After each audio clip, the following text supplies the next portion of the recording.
we have postseason action. We also have got some very important regular season basketball action to begin with. That's where we will start in the Buckeye Division. Anthony Wayne trying to play the spoiler role. Generals facing Perrysburg. Yellow Jackets tied in the loss column with Whitmer for the lead. First quarter, we know they can sting you from deep. Ben Paymer, the triple try, 7-point lead. Generals able to pass out of the trap. Cole Beanharn, the lay-in. Anthony Wayne takes a 1-point lead in the second quarter, but Perrysburg goes right back outside. Paymer to Adam Gray, the deep three. Visitors back up by 6. Second half, Jackets find ways to score in other ways. Andrew Charpy to Carter Young, the reverse high off the glass. It's a 8-point lead. Generals looking for another run. Blake Roberson, he's an all BCSN top 30 candidate. Tough shot, makes it back to a 4-point deficit, but the Jackets continue to take and make threes. Paymer slides over a step and sinks it. Jackets pull away in the fourth quarter, winning 67-53. So they are now 6-1 in the division. They'll wrap up the regular season schedule Friday night against last place Findlay for opening the postseason, also at home next Wednesday. I mean, this is such a huge victory for us. I mean, to us, this is like our Super Bowl and also their Super Bowl.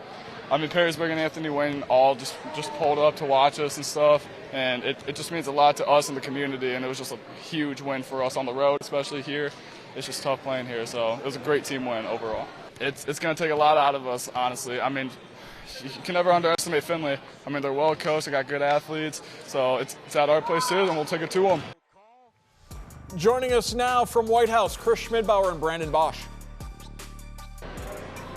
Anytime it's rivalry night out here in White House between Anthony Wayne and Perrysburg, it's always a big deal. The Jackets led by just 4 going into that fourth quarter, but it was the defense and the ball movement of Perrysburg in that final frame that really put the Generals to bed. It was impressive, and honestly, they have not got to like it when they see you and I walking through the door, because that's 2 in a row that the Generals have dropped.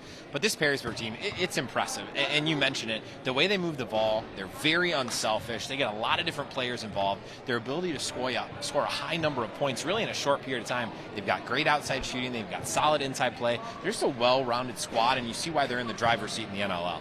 Well, you talked about it. You saw them in Game 1 between Perrysburg and Anthony Wayne. It was the Generals late. They couldn't make some of the easy baskets. That came to bite them again tonight. Yeah, and it's just, I think, been an Achilles heel of this team really all year. They've had some struggles on the offensive end of the floor, and it's not because of lack of ability. It's just at times the continuity of what they're trying to do offensively, it's just not clicking. If they could ever find a third scorer, a consistent third scorer, you saw it tonight, a little bit out of Mason Taylor. Cudzio, we've seen, has had the ability to do it as well. I think if they can get consistency, they really could still put a solid effort here together at the end of the year. They've got that matchup with Stark coming up. They've got a really tough matchup with Lima Senior if they do win that first round, but there's a lot of potential in this team still.